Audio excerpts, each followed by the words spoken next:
Welcome to Building the Billion Dollar Business, the podcast where we dive deep into the strategies, insights, and stories behind the world's most successful financial advisors and introduce content and actionable ideas to fuel your growth. Together, we'll unlock the methods, tactics, and mindset shifts that set the top 1% apart from the rest. I'm Ray Sclafani, and I'll be your host. 9 ways to leverage the Pygmalion Effect, driving greater organizational success and raising the bar for clients. What is this Pygmalion Effect? Well, simply put, it's setting high standards for your team. It's crucial in building a client-focused firm, helping foster the interdependent team that consistently achieves excellence for clients. And it's not solely about achieving excellence, it's also about creating a culture that thrives on growth, innovation, and superior client service. You know, as a firm owner, you have a unique opportunity, a front row seat to shape the culture of your business and drive its success by establishing and maintaining high standards. Understanding the Pygmalion Effect, particularly through the lens of a study from 2000 called the McNatt Study, and insights from the Harvard Business Review, provides valuable insights into how expectations drive high-performing teams. So the Pygmalion Effect, also known as the Rosenthal Effect, is a psychological phenomenon in which higher expectations lead to improved performance. Named after the Greek myth of Pygmalion, this concept was first demonstrated in a classroom setting by Robert Rosenthal and Lenore Jacobson in 1968. Students who were expected to perform better by their teachers showed significantly greater academic improvement. Simply put, a leader's expectations can dramatically impact the performance of team members. So when you believe in your team's potential and set high expectations, it creates this self-fulfilling prophecy where employees rise up to meet these expectations.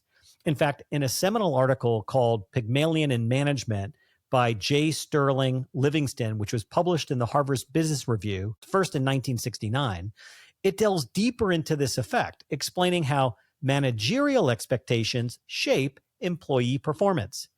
More recently, in 2000, a comprehensive meta-analysis exploring the Pygmalion Effect in organizational settings was conducted, and the analysis consolidated findings from numerous studies on managerial expectations and employees, confirming this clear, positive correlation between high managerial expectations and improved employee outcomes.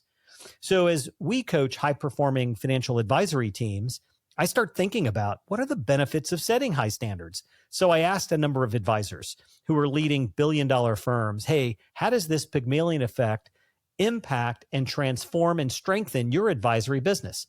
And here's what they told me. First, it enhances performance by motivating team members and advisors to exceed basic expectations, which leads to better client outcomes, stronger asset flows, and a culture of growth.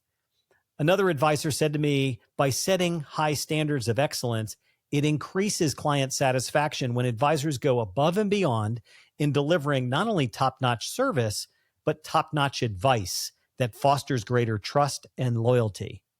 Somebody else said to me, by setting these high standards, professional development is amplified, encouraging continuous learning and professional growth. In fact, instead of chasing team members down to take classes and certifications and credentials, team members and advisors take their own lead and want to be at the forefront of industry trends and best practices. I've also observed myself as a business coach that when you set high standards, it signals a commitment to excellence and attracts like-minded professionals to your firm. So in this arms race for talent, where you're seeking to attract and retain top talent, setting high standards and a high bar of excellence already creates this magnetic effect about your own firm. The other benefit that I see, especially in the world of financial advising, which is complicated and complex, you're always looking for team members who are good adapters, who are innovators. And by setting high standards, you foster this way of thinking, this out-of-the-box thinking that team members are excited to solve complex client challenges and solve problems in a way that's truly collaborative. So there are some real-world applications, and I wanted to provide you 9 simple tips if you're thinking about your firm's culture and you want to improve overall performance, you want to strengthen client satisfaction, build deeper relationships multi-generationally, I think these 9 tips might be helpful for you to think about. First and foremost, lead by example. Demonstrating the behavior and work ethic you expect from your team elevates everybody to play a bigger game. Your commitment to high standards sets the tone for the entire team. Second, set clear and achievable OKRs. These are objectives and key results. They're a goal-setting framework first introduced by John Doerr in his book, Measure What Matters. Objectives define what you want to achieve, and key results represent specific, measurable outcomes that indicate whether you're on track to achieving each objective. Third, communicate expectations clearly for each role and set of responsibilities. What is meeting expectations? What is exceeding expectations? What is far exceeding expectations? And what is not meeting expectations? By quartiling expectations in your firm for each role and set of responsibilities ensures your team understands the high standards you're setting and reinforces expectations through regular communication and feedback. Fourth, encouraging ongoing training and development. High performers, high-performing teams learn together. And investing in others is the sign of great leadership. Investing in continuous learning opportunities for your advisors and team members. High standards require up-to-date knowledge and skills, so fund access to these designations and certifications, workshops, and seminars. Fifth, foster a supportive environment, encouraging collaboration and support among team members. A positive workplace culture helps team members and advisors feel valued and motivated to meet high expectations. Number 6, recognize and reward excellence. Acknowledging and recognizing, rewarding team members and advisors who meet, exceed, and far exceed standards of excellence creates a powerful, motivating environment and reinforces the importance of striving for excellence.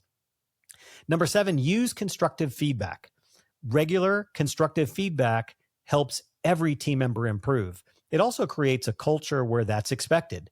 Focus on specific behaviors and outcomes, specific examples, offering guidance on achieving high performance levels.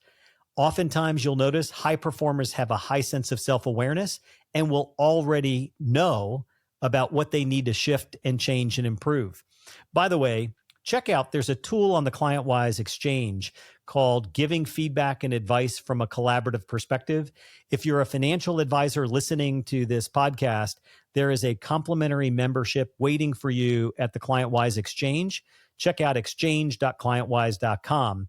For everybody else, there's a valuable tool we coach using high-performing teams called Giving Feedback and Advice from a Collaborative Perspective, and you'll find a link to that in the show notes.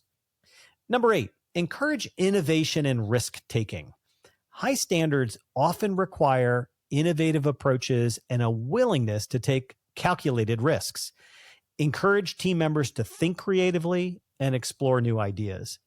And then lastly, monitor and adjust. It's all about continuously learning, monitoring the effectiveness of your high standards, and then adjust them as needed. Flexibility will ensure standards remain relevant and achievable. Even implementing 1 or 2 of these initiatives can produce demonstrable results. We've seen recently a mid-sized wealth advising firm seeking to expand its development of its lead advisor team set high expectations for ongoing education and professional development. They did this by simply implementing a rigorous training program. Client satisfaction and retention quickly began to climb, in addition to referrals and introductions, which is launching a new organic growth strategy. All of this thanks to advisors simply becoming more confident in their knowledge and skills in generating better client interactions and outcomes. Similarly, setting a standard that all financial planners within your firm achieve the coveted Certified Financial Planner CFP designation has been shown to significantly enhance a financial advisor's career success, generating about 14 to 33% more income than non-CFP advisors and earning 12% higher compensation than their peers. You know, setting high expectations and high standards is a strategic decision. It can drive exceptional performance and greater client satisfaction. By leveraging this Pygmalion effect, you can create a culture where high expectations directly impact the firm's high performance. Implementing the practical tips outlined will actually help you establish and maintain these standards. So listen back to this episode. It's simple, it's straightforward, and there's a lot of content. Hopefully, this ensures that your business remains competitive. Embrace the power of expectations and then watch your team, your firm thrive. For more insights and strategies on empowering your wealth advising team members, visit the blog at ClientWise and join in on the conversation. By design, each of these episodes has a series of coaching questions.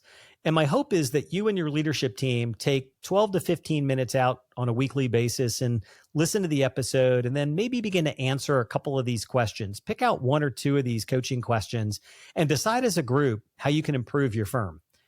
This idea of Kaizen, which is a constant state of improvement, even incremental improvement on a week-by-week basis, can be incredibly powerful. So the first coaching question is simple. What can your firm do next to expand its culture of striving for growth, innovation, and superior client service? In this episode, I outlined 9 specific elements, real-world applications that can help you raise the bar on client satisfaction by setting higher expectations. So maybe ask the leadership team to give a score on a scale of 1 to 5. How well is the team today? How is each individual today executing in each of these 9 areas? Second question, how can setting high standards within your wealth advising firm evolve in order to meet the changing expectations of clients over the next 5 years? After all, we're about to see the beginning of the greatest wealth transfer in recorded history in this country. In other words, the boats are beginning to rise as the tide is rising, and are you going to capture your fair share of marketplace? So think about these high standards and how the marketplace is evolving and how you're expanding and elevating client service.